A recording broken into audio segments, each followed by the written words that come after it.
வணக்கம். நான் பாஸ்கரன் பேசுகிறது. இப்போ சும்மா இந்த கர்ணக்கூட்டில் வர தூணை பற்றி பார்ப்போமே, எப்படி என்ன ஏது என்ன மாதிரி என்ன அளவு வைக்கிறாங்க அப்படின்ட்டு. ஆனால் நான் இதில் பலகையெல்லாம் கம்மி பண்ணியிருப்பேன், எல்லாமே இது பண்ணியிருப்பேன். பட்டு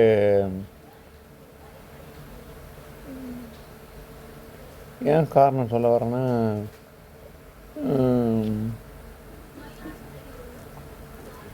ஒரு அங்கெல்லாம் நட்டிருக்கனாக்கா 36 இன்ச்சு அப்படி வரும், அவ்வளோ வரும் அந்த அளவு. அப்போ அதை 8ஆக பிரித்து அந்த 8ல் ஒரு பாகம்தான் கர்ணக்கூட்டோட கால் அப்படின்றத நம்ம நிர்ணயிக்கிறோம். ஏன் சொல்ல வரேன், இந்த குடம் இப்போ வரேன், அப்படியே பார்த்துப்பாங்க. இந்த மாதிரி என்னடா அளவு இல்லாமல் போடுறேன்னு இல்லை, எல்லாமே அளவு இருக்குங்க. பட்டு அளவு இல்லாமல் இல்லை, அளவு இருக்குது.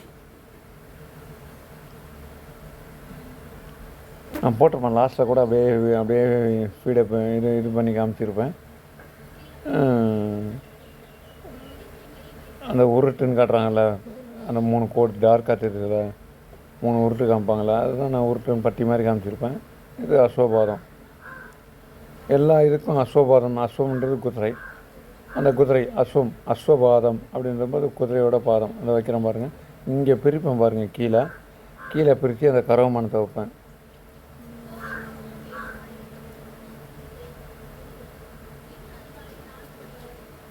அங்கே பாருங்கள், இந்த இதில் கரவமானத்தை வைப்பேன். இது பாதி அது பாதி ஒன்றாயிடுச்சா, ஒவ்வொரு கால் ஆகுது. இப்போ நான் கரவமானம் வைக்கிறேன், என்ன பண்ணுறது? அதை வைக்கிறேன் பாருங்கள்.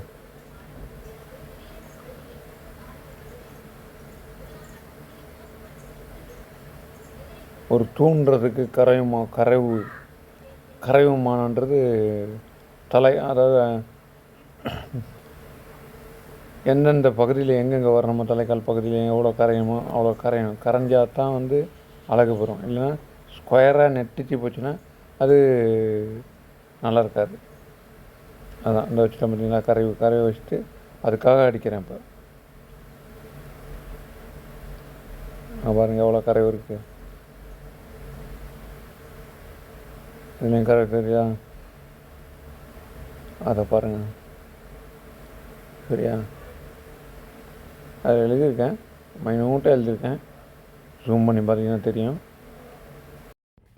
அதான் இந்த கரையை வச்சுட்டேன்னா, அந்த கரையை வச்ச பிறகு அப்படியே இந்த தாடி குடம் மிளகைகள் குடம் கலசம்ன்றது இதுக்கு பேர், குடன்றது அதுக்கு மேலே வர்றது. நம்ம இதை தான் குடன்றோம். ஏன்னா குடன்றது வேறு, தாடி இப்போ நான் வரைஞ்சிருக்கேன்ல, அந்த முனையில் வச்சுருக்கேன்ல, அதுக்கு பேர் தாடி. அந்த தாடியிலேருந்து தான் அடிக்கணும். கரைவு தாடி குடம் பலகை அப்படின்ட்டு அது வரைக்கும் தான் நம்மளுக்கு அளவு கொடுக்குறான். அதுக்கப்புறம் நீ ஒரு காலை வச்சு கொண்டு போடான்றான். எப்படி கால் கணம் என்ன இருக்குன்ட்டு இதை அழிச்சிடுவேன், சாரி.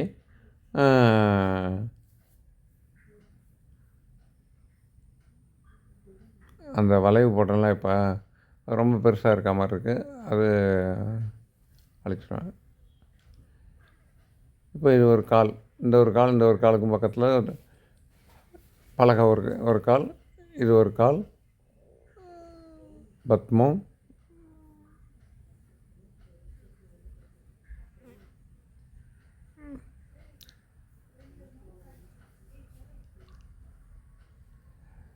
அந்த பத்மம் பாருங்களேன். அந்த பத்மத்தை அப்படி போட்டிங்கன்னு வச்சிங்களேன்,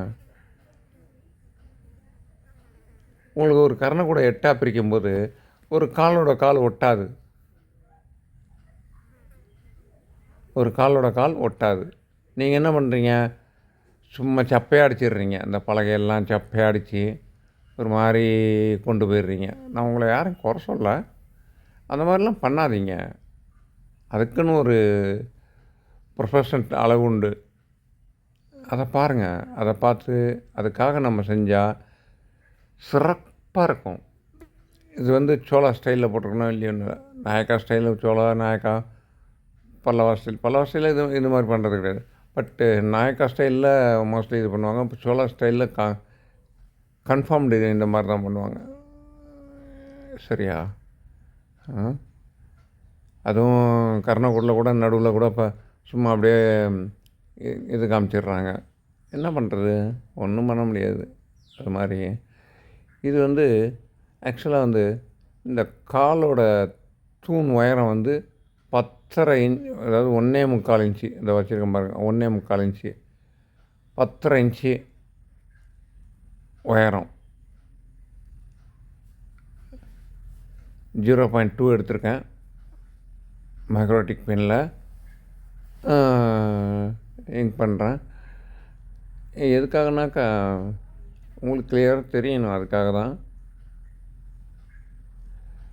அதே மாதிரி ஆர்கிடெக்சர் போடும்போது எந்த இடத்துல எவ்வளோ தூரம் கை போகணும், எவ்வளோ தூரம் எங்கே நிறுத்தணும்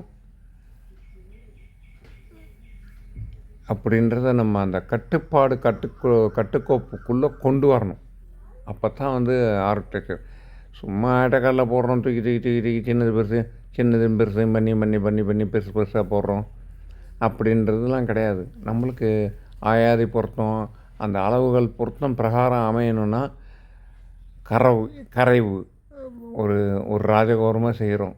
அந்த ராஜகோபுரத்துக்கு பத்திமானம் என்னன்ட்டு, பத்தி சேதம் செய்யக்கூடாது. செய்யலான் இருக்காங்க, ஆனால் பத்தி சேதம் செய்யக்கூடாது. இதுக்கெல்லாம் மூல காரணம் ஒரு கர்ணக்கூட்டை வந்து அகலத்தை இவ்வளோ அகலம் வருதுன்னா அது 8ஆக பிரித்து ஒரு கால் அகலம் எடுத்து அது ரெண்டு மடங்காக்குறோம். 2 மடங்காக்குனாக்கா இப்போ 10.5 இன்ச்சுனாக்கா 5.25 இன்ச்சு. 5.25 இன்ச்சுன்னும் போது அதே 5.25 இன்ச்சு கபோதகம், அதே 5.25 இன்ச்சு உள்நாட்டிய கண்டம், அதே 10.5 இன்ச்சு பண்டியல். அதுலேயே சேர்ந்துருது, பண்டியல்லையே சேர்ந்துருது. பண்டியல்லேருந்து நம்மளுக்கு அதை ஒருத்தம் இது கண்ணாடி சட்டம் இதெல்லாம் கிடச்சிருது. அதை ஒருத்தம் இல்லை, எல்லாம் கிடைக்கிது. அதுலேயே எல்லாம் அடங்கிடுது. அதுக்கப்புறம் மாவட்டமும் ஒன்று அப்படின்ட்டு வந்துடுது. அது கலசம் வந்து உத்தரத்துலேருந்து கபோதம் வரைக்கும் தனியாக போயிடுது. இதுதான் தவிர வேறு எதுவுமே கிடையாது. அதை பார்த்துக்குங்க. பார்த்துக்கிட்டு அதுக்கு தகுந்த மாதிரி அருமையாக அழகாக ஒரு தூணை வச்சு, அதாவது நம்மளுக்கு ஒரு துரும்பு வச்சு தான் எதையுமே சாதிக்க முடியும். அந்த துரும்பு தான் வந்து மெயின் பாயிண்ட்.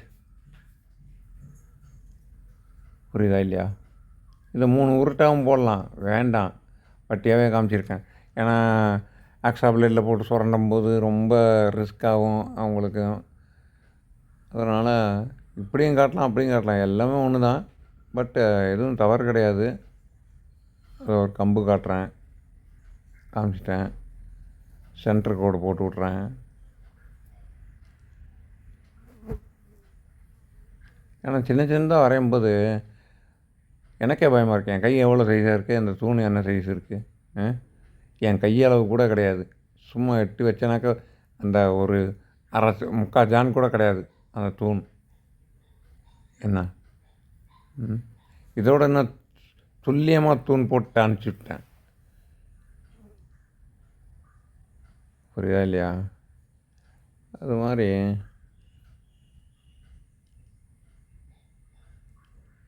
இப்போ இந்த பக்கம் ஒரு கால், அந்த பக்கம் ஒரு கால் அப்படின்னு வச்சிங்களேன்.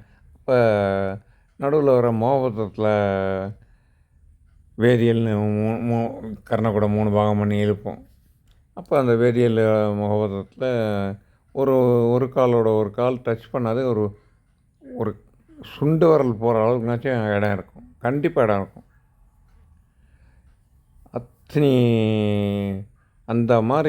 அத்தனைனா அந்த மாதிரி நம்ம பத்திமானம் பண்ணணும்.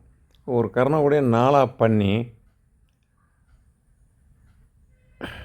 4 பாகமாக பண்ணுங்கள். கோடிமட்டம் போட்டு 4 பாகமாக பண்ணிவிட்டு அதை அந்த மையம் வந்து அகாரையாகவும், அந்த மையத்துலேருந்து பாதி முகபத்திரமாகவும், அந்த முகபத்திரத்துலேருந்து ஒரு கால் இழுவை. ஒரு கால் இழுவை வந்து சொருகு சாலையாகவும், இன்னொரு காலோ இன்னும் 1 1/2 காலோ 2 காலோ எப்படி இழுத்துங்க, அது உங்களோட விருப்பம். அதை எப்படி கொண்டு வரீங்களோ உங்களோட விருப்பம். சரியா? ஏர் சாலையாகவும், ஏர் சாலை கவாதத்துக்கு மேலே போகும் அந்த கலசம் இல்லையா? அதெல்லாம் பார்க்கணும். பார்த்து ஏன் இதெல்லாம் இப்படிலாம் படைச்சாங்க, ஏன் இந்த மாதிரிலாம் ஆதி காலத்தில் ஏன் இந்த மாதிரிலாம் இப்படிலாம் செஞ்சாங்க, எப்படி இதை எப்படி கண்டுபிடிச்சாங்க, இந்த அளவை மாற்ற முடியாமல் இதையே நம்மளே ஃபாலோ பண்ணிக்கிட்டே வரோமே, கண்டபடி டிசைன் செய்யலாம், அதெல்லாம் ஏற்றுக்கப்பட முடியாது. இதை மாற்ற முடியுமா? மாற்றவே முடியாது. யாராலையும் மாற்ற முடியாது. எந்த கொம்பனாலையும் மாற்ற முடியாது. சேர சோழ பல்லவ நாயக்கா அப்படின்ட்டு போய் படைச்சிட்டு போயிருக்காங்கனாக்கா, பல்லவ சோழம் அப்படின்ட்டு படைச்சிட்டு போயிருக்காங்கனாக்கா, இதை யாராலையும் இன்னும் மாற்ற முடியாமல் அப்படியே அதே அளவே பின்பற்றிட்டு வர்றோன்னாக்கா, அதுதான் அதில் உள்ள ஸ்பெஷாலிட்டி. They are following. எப்படி தான் தெரியல, தியான மார்க்கம் அந்த மெஷர்மெண்ட்டை கரெக்டாக கேட்ச் பண்ணியிருக்காங்க. சரியா? இதே 200 வருஷத்துக்கு முன்னாடி செட்டிநாடு தூண்கள்லாம் பார்த்தீங்கன்னாக்கா அற்புதமாக இருக்கும். இது என்ன இதை விட அற்புதம், பார்க்குறதுக்கு அருமையாக இருக்கும். இந்த பாருங்கள், இதை பிரிக்கிறேன் பாருங்கள். அங்கே ஒரு ஒரு கால அகலத்தை 6லேருந்து 7 தூரம் 7ஆக பிரித்து கரைமானம் வைக்கலான்றதுக்காக பிரிச்சிருப்பேன். சரியா? அதானே தவிர அங்கே பாருங்கள், எவ்வளோ ஒரு சின்ன ஒரு ஐட்டத்துக்குள்ளேயே இவ்வளோ கொடுத்துருக்கான். நம்ம பாட்டுக்கு ஆட்டோகாடு அப்படி இப்படின்ட்டு போட்டதே போட்டு அடுக்கி கொண்டு போயிட்டே இருக்கோம். ஆனால் அதில் கரவமானம் கிடையாது, எதுவும் கிடையாது. பத்தி சேதம் இருக்குது. பத்தி சேதம் எக்கச்சக்கமாக வருது. எதுக்கு இதெல்லாம்? அதை கிரவுண்ட் பிளான் அடிக்க முடியுமா? அதனால் இதெல்லாம் யோசிக்கணும். இதெல்லாம் மோல்டு அடிங்க, ஒன்றும் பிரச்சனை இல்லை. இதெல்லாம் எக்கச்சக்கமாக வர்றது, இதெல்லாம் மோல்டு அடிக்கலாம் தாராளமாக. இது கலசம், இதெல்லாம் தயவுசெய்து மோல்டு அடிங்க. உங்களை ஒன்றுமே சொல்லவே மாட்டேன். இதெல்லாம் மோல்டு அடித்தா தான் ஒரே மாதிரி அமையும், கையால் செய்ய முடியாது. என்ன ஆதி காலத்தில் செங்கல்லே செதுக்கி செங்கல்லே செதுக்கிறதுக்குன்னு ஒன்று இருந்துச்சு. செங்கல்லே டை அடித்த மாதிரி ஊற்றி எடுத்திருக்கான் ஆதி காலத்தில். என்ன அப்போ சுண்ணாம்பு பாகு அதை வச்சு கட்டுமானம் பண்ணியிருக்கான். பூச்சி வேலை கூட கிடையாமல் இன்றைக்கும் அந்த கோயில்கள்லாம் கிடக்கு. கும்பகோணம் சைடெல்லாம் போய் பார்த்தீங்கன்னா அந்த கோயிலெலாம் இன்னமும் கிடக்கு, பால் அடைஞ்சு போய் கிடக்கு. பட்டு நல்லா தான் இருக்குது, சேதம் அடையலை, அவ்வளோ சேதம் அடையலை. அந்த மாதிரியும் பண்ணியிருக்காங்க. அப்போ அந்த செங்கல், சுட்ட செங்கலுக்கு எவ்வளோ ஒரு தன்மை இருக்குது பாருங்கள். மேலே பூசுகிற சுண்ணாம்பு கூட ஒரு 3 நாள் வரைக்கும் நம்மளுக்கு தாங்கும், அதுக்கப்புறம் தண்ணி ஊற்றலாம் அந்த மாதிரி. அதுக்கப்புறமேலு அதோட தன்மைகள் ஒரு 1000 வருஷம் அப்படின்ட்டு இருக்கும். அதுவும் ரெனோவேஷன் பண்ணணும். இப்போ இந்த அளவுகள்லாம் போட்டு வரேன், பார்த்துக்குங்க. பார்த்துக்கிட்டு இது பண்ணிங்க. நான் சைடில் வேறு அளவு போடுவேன். இந்த போடுறேன் பாருங்கள். இப்போ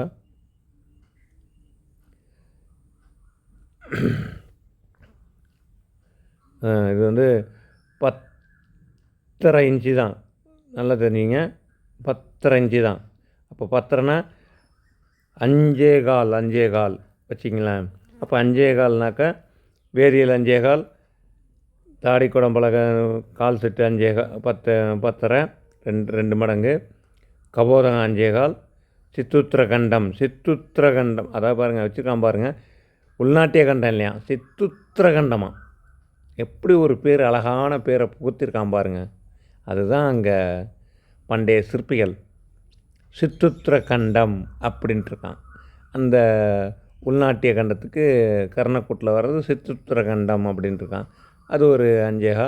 அதுக்கப்புறம் பண்டியல் ஒரு 10.5. அதுக்கப்புறம் கலசம் வந்து நீங்கள் 7. மொத்தத்தில் 7.5. இந்த 7.5 பாகம்தான் வந்து வரும். இதை 8 மடங்கு, இந்த காலை 8 மடங்கு ஆக்குனீங்கனாக்கா உங்களுக்கு ஒரு பத்தி கிடைக்கும், பத்திமானம். இந்த கர்ணக்கூடை வச்சு தான் பத்திமானமே நம்ம பிரிக்கிறது. சரியா? அதுவும் சாரி, ஏதோ ஒரு சவுண்ட் வந்துச்சு. பத்திமானம். அந்த பத்திமானன்றது நம்ம வந்து எங்கே எடுக்கிறோன்னாக்க, ஆயாமம் விஸ்தாரன்றோம்.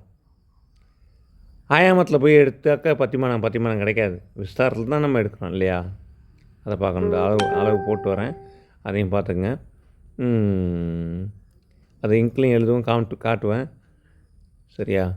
விஸ்தாரத்தை எடுத்து 1க்கு 1, 1க்கு 1.25, 1க்கு 1.5, 1க்கு 1.5, 1க்கு 1.25 அப்படின்ட்டு நம்ம கொண்டு போகிறோம். அகலத்தை கொண்டு போகிறோம், இப்படி கொண்டு போகிறோம், இப்படி அதை பண்ணுறோம். அதுக்கு தகுந்த மாதிரி பத்தியமானம் அமைதான்னு நம்ம பார்க்கணும். அந்த கர்ணக்கூடு தான் அளவு நம்மளுக்கு. சரியா? அதுதான் பேஸ். அந்த பேசிக்கை வச்சு தான் நம்ம வந்து எல்லாத்தையுமே கொண்டு போய்கிட்டுருக்கோம். அப்போ அந்த பேசிக்கை வச்சு கொண்டு போனீங்கன்னா எந்த ஒரு பத்தி சேதமும் அமையாது, பாம்பு மாதிரி நெளியாது. சரியா? அடுத்தது போடுறேன். பல்லவா, சோழா, நாயக்கா என்ன ஏது, எந்தெந்த தூண்கள் எப்படி என்ன ஏது, எந்த மாதிரி அமைத்தார்கள், எப்படி வடிவமைத்தார்கள், எந்த மாதிரி என்ன அளவு அப்படின்ட்டு பல்லவா ஸ்டைலில் இமிடியேட்டாக நான் நல்லா போடுறேன், அருமையாக போடுறேன். அந்த சிம்மம் எப்படி வாட்டம் உட்காந்துருக்கும் அதை மெயினாக போடுறேன். 1. 2வது சோழா ஸ்டைலில் சிம்மம் எப்படி இருந்துச்சு அப்படி அதையும் போடுறேன். சரியா? யார் யார் எப்படி எப்படிலாம் கையாண்டாங்க 1.25 இன்ச்சு கீழே போட்டிருக்கேன். சரியா?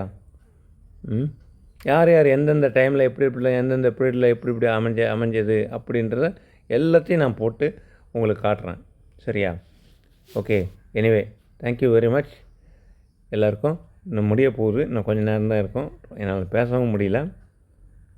ஏதோ வீடியோ போடலேன்னு போட்டேன். ரொம்ப நன்றி எல்லோருக்கும். Thank you every one. Thank you very much. பாருங்கள், பார்த்துட்டு இதுக்கு தகுந்த மாதிரி கர்ணக்கூட அமைங்க. அடுத்து நான் கர்ணக்கூடையும் போடுறேன், ஃபுல்லாக கர்ணக்கூடையும் போடுறேன், டீட்டெயிலாக போடுறேன். எப்படி பிரிக்கணும், எந்த மாதிரி கதலீகரணம்னா என்னன்றேன். Okay. Thank you very much. Thank you every one.